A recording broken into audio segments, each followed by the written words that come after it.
मला सांगायला अभिमान वाटतो की महाराष्ट्रामधलं पहिलं हे जे स्मारक जे 26/11चे जे आमचे जवान शहीद झाले त्यांचं स्मारक या ठिकाणी शहीद उद्यान या ठिकाणी उभारलेलं आहे आणि आज जवळजवळ 16 वर्ष झाले 194 लोक त्या 26/11च्या ह्याच्यामध्ये शहीद झाले। त्यातमध्ये पोलीस होते, परदेशी नागरिक होते आणि निष्पाप लोकांचे त्या ठिकाणी बळी गेले। आज किती कर्तव्यदक्ष पोलीस अधिकारी जे आपले कर्तव्य बजावत असताना त्या ठिकाणी शहीद झाले। अशा शहीदांना आज या ठिकाणी 26/11ची या श्रद्धांजली वाहण्यासाठी आज आम्ही इथे गेली 16 वर्ष सातत्याने या ठिकाणी आम्ही येतोय आणि खऱ्या अर्थानं त्यांना श्रद्धांजली देण्याचं काम या माध्यमातून आम्ही करतोय।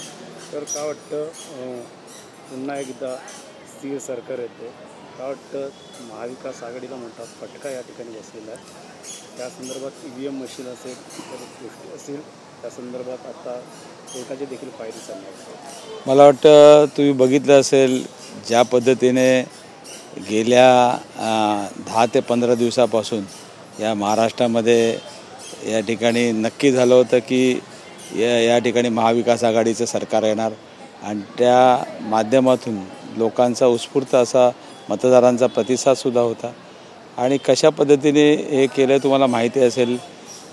या ठिकाणी कित्येक ठिकाणी पैशाचा धनशक्तीचा वापर केला।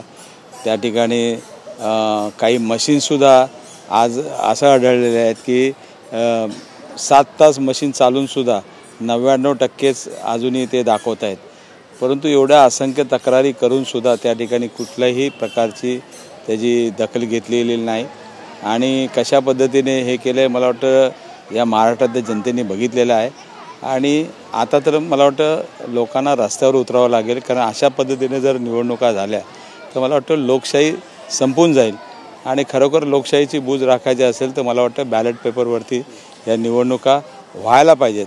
ज्या इतर देशामध्ये सुद्धा जगामध्ये सुद्धा बॅलेट पेपरवरती या ठिकाणी निवडणुका निपक्षपातपणे त्या ठिकाणी पार पडत आहेत, तशीच या ठिकाणी घेण्यात यावी अशी सर्वांची मागणी आहे।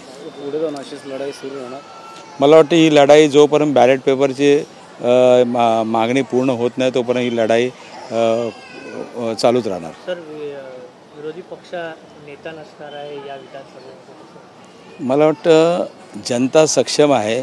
आज जनतेला काय त्रास आहे ते जनतेला माहिती आहे आणि आज जनता ज्या पद्धतीने या सर्व गोष्टीला फेस करते तर मला वाटतं जनता या आता ह्याच्या पुढची जी आंदोलन आहेत ते रस्त्यावर उतरून आंदोलन करावे लागेल आणि त्यासाठी सर्वसामान्य जनतेला न्याय द्यावा लागेल।